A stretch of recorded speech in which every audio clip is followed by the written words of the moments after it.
Vous êtes-vous déjà demandé pourquoi, même après avoir atteint tout ce que vous désiriez, vous ressentez encore un vide?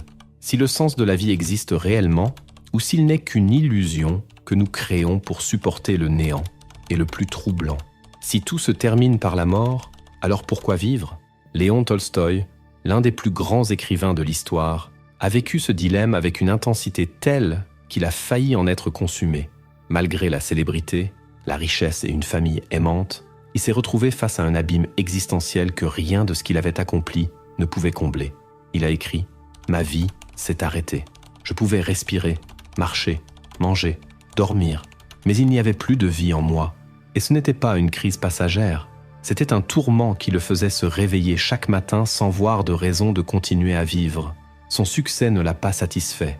La philosophie ne lui a apporté aucune réponse. La science l'a fait se sentir encore plus insignifiant. Il était au bord du désespoir absolu. Mais au cours de son cheminement, Tolstoï a fait une découverte inattendue. Une vérité si simple qu'il a mis du temps à l'accepter lui-même.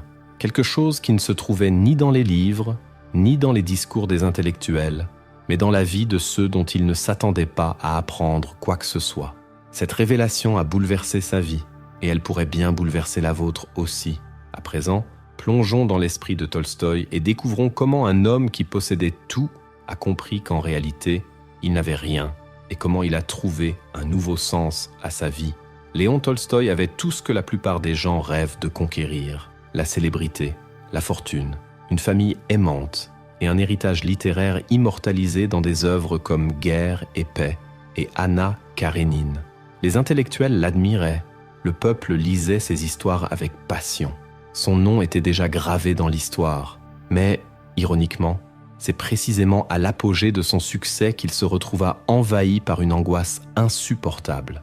Il y avait en lui quelque chose qu'aucun applaudissement ni reconnaissance ne parvenait à combler. Le succès qu'il avait atteint, au lieu de lui apporter la paix, ne faisait qu'intensifier le vide. Chaque matin, il se réveillait avec une sensation d'étouffement, comme s'il était consumé par une pensée récurrente et terrifiante. Si tout se termine par la mort, alors pourquoi rien de ce que j'ai accompli ne me rend heureux? Tolstoï comparait son existence à celle d'un voyageur perdu dans une forêt obscure, courant désespérément pour échapper à une bête invisible. Cette bête, c'était la mort. Il savait qu'elle le guettait en permanence, attendant le moment propice pour l'assaillir. Mais il réalisait aussi quelque chose d'encore plus effrayant. Tout ce qu'il faisait pour fuir ne semblait que retarder l'inévitable. Pour beaucoup, succès et sens de la vie sont pratiquement synonymes. La société nous apprend que réaliser de grandes choses, être reconnu, construire un héritage, sont les voies d'une vie pleine de sens. Mais que se passe-t-il lorsqu'on arrive au sommet et que l'on découvre que le vide est toujours là, ou pire encore, qu'il s'intensifie? Ce fut la révélation la plus angoissante pour Tolstoï. Il avait suivi le chemin que tout le monde considérait comme le bon, et au bout du compte, il n'y trouva qu'un grand silence. Rien ne semblait suffisant.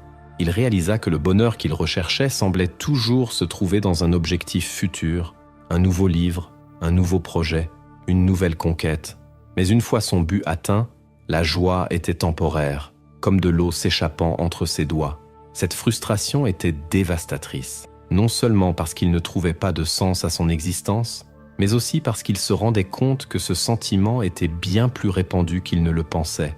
Autour de lui, il voyait que nombre de ses amis intellectuels et artistes étaient eux aussi plongés dans un vide similaire.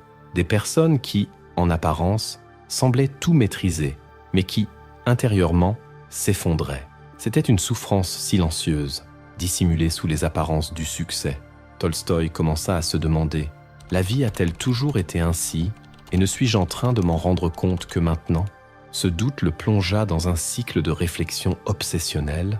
Il n'arrivait plus à se concentrer sur son écriture, ne trouvait plus de plaisir dans les activités qu'il aimait autrefois, et même sa famille, qu'il chérissait tant, semblait incapable de dissiper son angoisse. Le problème était unique, le temps passait, et il avait de plus en plus l'impression de perdre sa propre vie sans réellement la vivre. Et si le succès n'était qu'une illusion? Et si tout ce qu'il avait construit n'avait en réalité aucun véritable sens? Cette inquiétude se transforma en désespoir lorsqu'il prit conscience que, quoi qu'il fasse, la destination finale était la même pour tous, la mort, et pas seulement la sienne, son héritage, ses livres, son influence. tout cela aussi disparaîtrait un jour. Si même les plus grandes civilisations de l'histoire étaient tombées dans l'oubli, pourquoi la vie d'un seul homme aurait-elle une signification durable? Le succès lui apparaissait désormais comme une promesse brisée. Le monde lui avait fait croire qu'en atteignant tout cela, il trouverait la plénitude.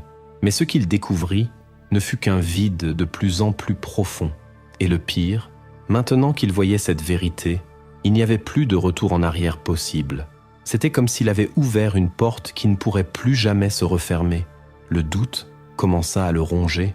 Si tout ce qu'il avait poursuivi dans la vie n'était qu'une illusion, alors où devait-il chercher un sens? La philosophie? La science? La religion?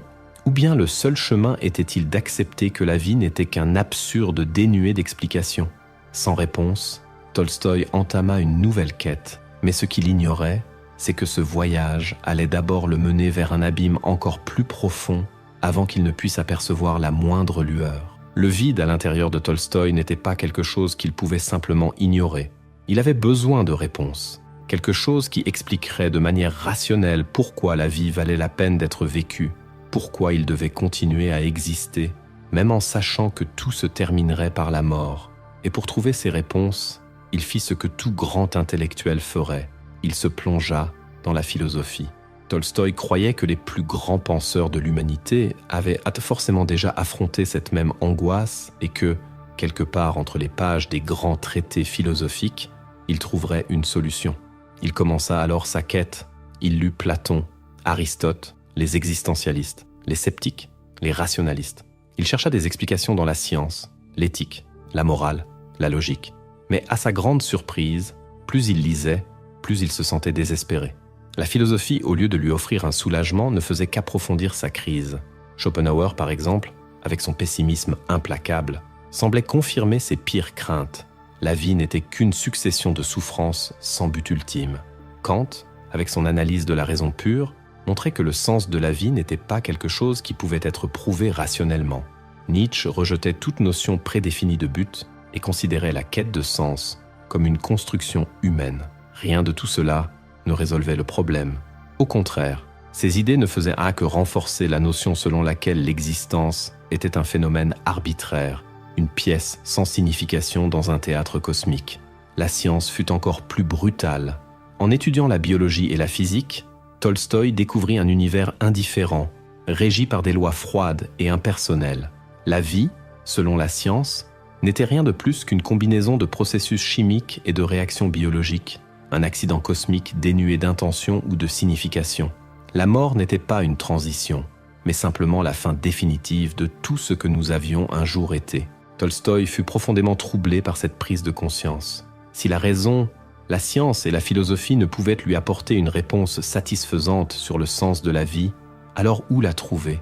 Il se sentit comme un voyageur perdu dans une tempête, cerné par des explications qui ne comblaient pas son vide intérieur.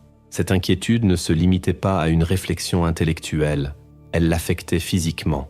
Son sommeil devint agité, son appétit diminua et il s'éloigna progressivement de ses proches.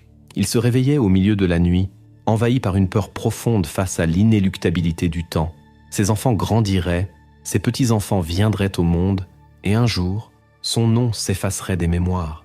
Toute son œuvre, tous ses efforts, toute son existence semblait dérisoire face à l'immensité du temps.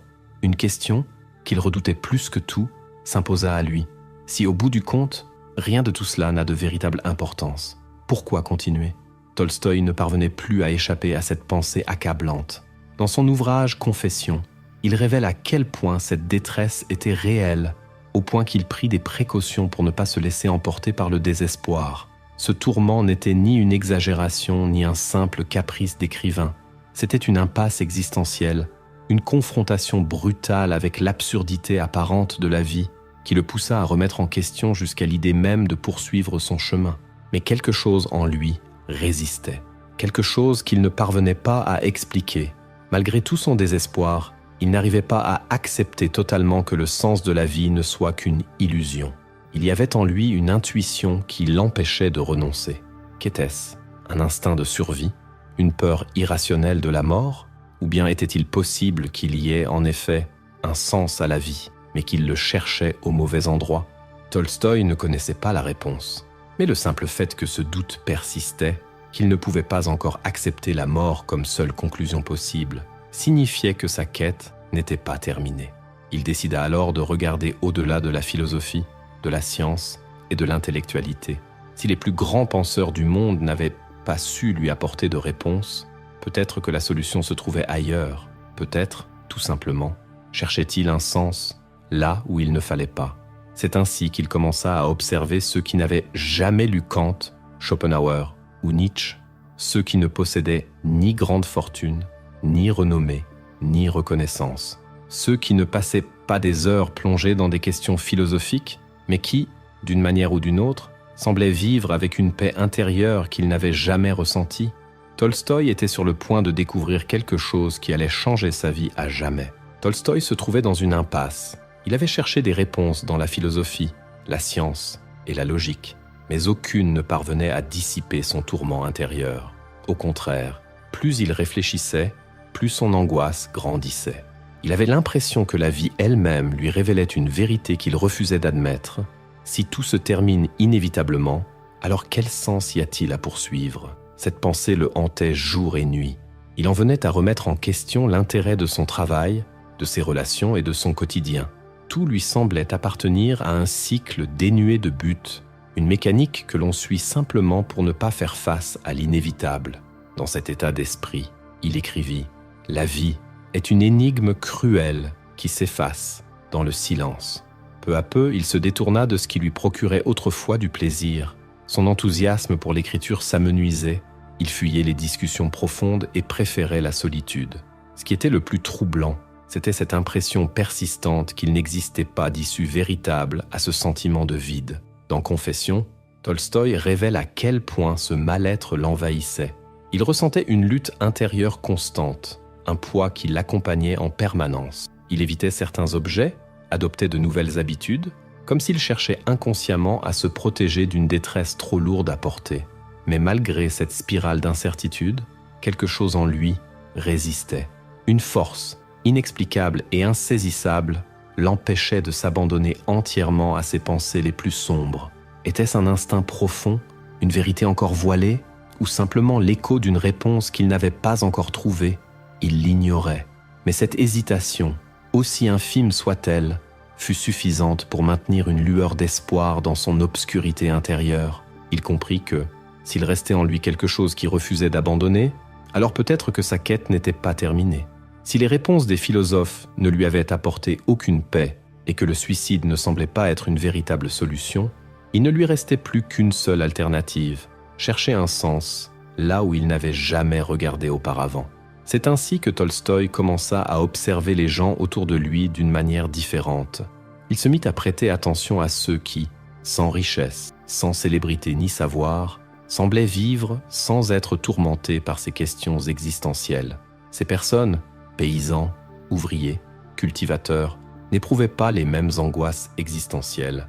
Elles ne passaient pas de nuits blanches à questionner le sens de la vie. Elles se contentaient de vivre, avec simplicité, avec acceptation. Et d'une certaine manière, elles semblaient plus en paix que n'importe quel grand intellectuel que Tolstoï avait connu. Cela l'intrigua profondément. Comment quelqu'un qui ne possédait rien d'autre que l'essentiel pouvait-il être plus satisfait que lui, l'un des hommes les plus influents de Russie? Qu'est-ce que ces personnes savaient qu'il ignorait?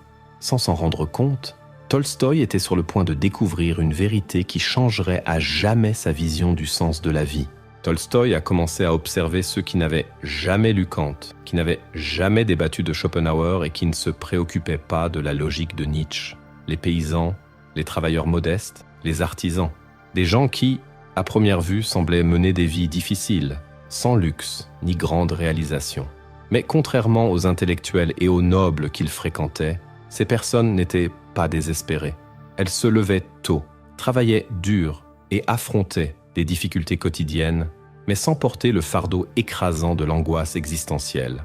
Elles ne cherchaient pas désespérément un sens à la vie, car elles semblaient déjà le vivre. Cela intrigua Tolstoï. Comment ces personnes, qui selon la logique devraient ressentir encore plus le désespoir de l'existence, pouvaient-elles vivre avec une telle sérénité? Comment parvenaient-elles à avancer sans se perdre dans le doute? La réponse vint de manière simple, mais bouleversante. Elle ne réfléchissait pas au sens de la vie, elle le vivait. Tolstoï comprit que, tandis que lui et d'autres intellectuels tentaient de trouver un sens dans l'esprit, ces personnes le trouvaient dans l'expérience, dans le travail honnête, dans la famille, dans les cycles naturels de la vie, dans la foi. Elles n'avaient pas besoin d'une théorie rationnelle pour justifier leur existence. Le simple fait d'être en vie, de faire partie de quelque chose de plus grand qu'elles-mêmes, leur suffisait. Il commença à parler avec les paysans et remarqua un schéma dans leurs récits. Aucun d'eux n'avait les réponses philosophiques qu'ils cherchaient, mais tous possédaient une certitude silencieuse, une acceptation de la vie qu'ils n'avaient jamais connue. Ils n'avaient pas besoin de prouver que la vie avait un sens. Ils avaient simplement confiance qu'elle en avait un. Cela changea tout pour Tolstoï. Pour la première fois, il commença à soupçonner qu'il cherchait peut-être le sens au mauvais endroit. Peut-être que l'erreur était de croire que le sens de la vie était une équation à résoudre, alors qu'en réalité, c'était quelque chose qui ne pouvait être qu'éprouvé. Et puis, une autre révélation surgit. La plupart de ces personnes avaient un point commun, quelque chose que Tolstoï avait méprisé pendant une grande partie de sa vie, la foi.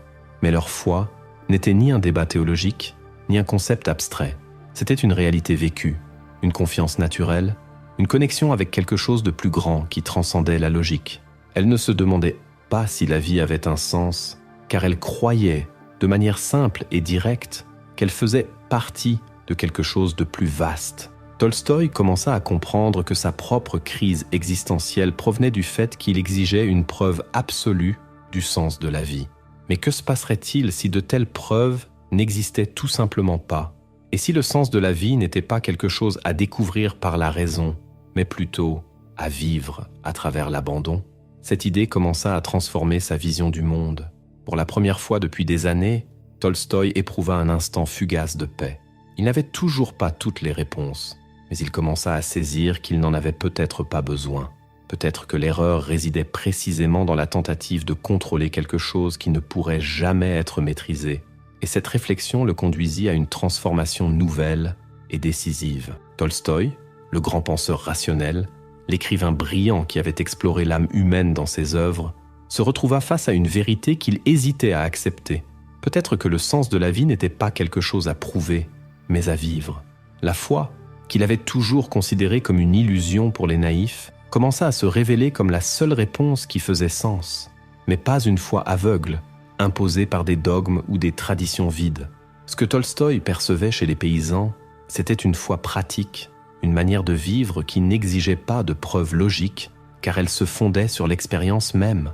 Ces gens faisaient confiance à la vie. Ils ne désespéraient pas face à la mort, car ils considéraient leur existence comme faisant partie de quelque chose de plus grand, quelque chose qu'ils n'avaient pas besoin de comprendre totalement pour l'accepter.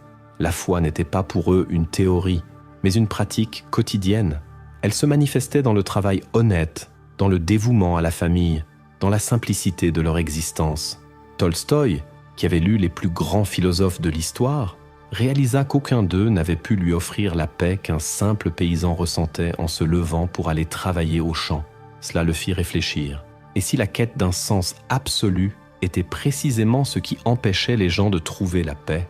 Et si l'erreur résidait dans la tentative de réduire la vie à une équation logique, alors qu'en réalité, la vie était un mystère à vivre et non à résoudre? Cette pensée le transforma. Pour la première fois, Tolstoï commença à envisager que le véritable sens de la vie ne se trouvait peut-être pas dans la raison, mais dans l'abandon, dans l'amour, dans la connexion avec les autres, dans l'acceptation du fait qu'il existe des choses qui ne peuvent être expliquées, mais qui n'en demeurent pas moins réelles. Il comprit que le bonheur de ces gens ne venait pas de la certitude intellectuelle, mais de leur confiance en la vie, de l'acceptation qu'il existe quelque chose au-delà de l'ego, au-delà de la vanité, au-delà du besoin d'être reconnu ou admiré. Tolstoï écrivit dans Confessions : « J'ai vécu en cherchant des preuves, alors que tout ce dont j'avais besoin, c'était de faire confiance. La réponse a toujours été là, mais j'ai refusé de la voir. Cette prise de conscience fut comme un soulagement. Il n'avait plus besoin de lutter contre le vide. Il n'avait plus besoin de prouver que la vie avait un sens, car au fond, il le ressentait déjà. Tout ce qu'il avait à faire, c'était cesser de résister et simplement vivre, et c'est ainsi qu'il entama sa dernière grande transformation. La découverte de Tolstoï n'a pas été un moment d'illumination soudaine, mais un processus lent et profond.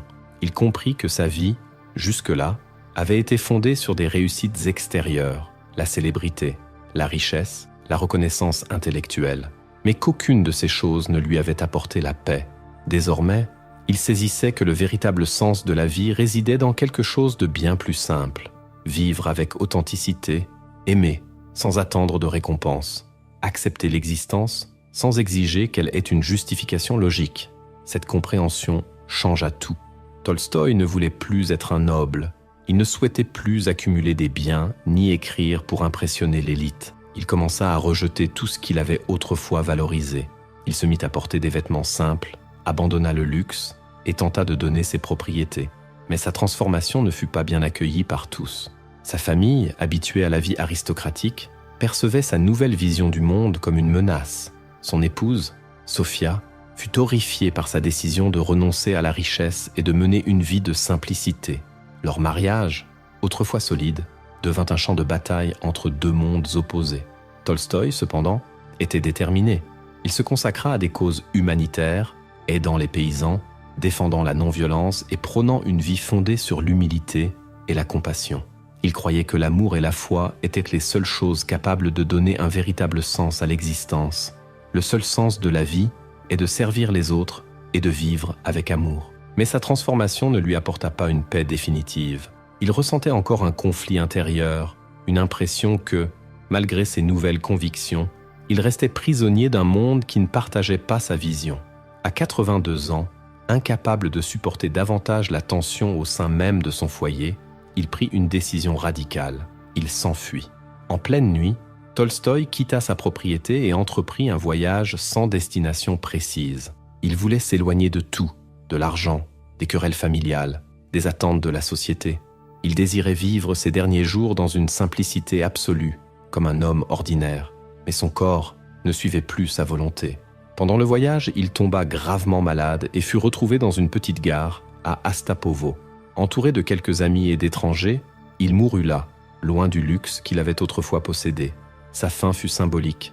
Tolstoï passa sa vie à chercher des réponses, trouva la paix dans la simplicité, mais son parcours fut marqué par le conflit entre le monde qu'il voulait laisser derrière lui et le nouveau chemin qu'il avait choisi de suivre. Son histoire nous laisse avec une question. Cherchons-nous le sens de la vie au mauvais endroit? Ce sens ne résiderait-il pas dans la célébrité, la richesse ou la reconnaissance, mais plutôt dans les petites choses, l'amour, la compassion, l'abandon au moment présent? Tolstoï n'a pas résolu le mystère de la vie par des mots ou des théories. Il a découvert que le sens ne réside pas dans la compréhension de la vie, mais dans le fait de la vivre pleinement, avec amour et intention.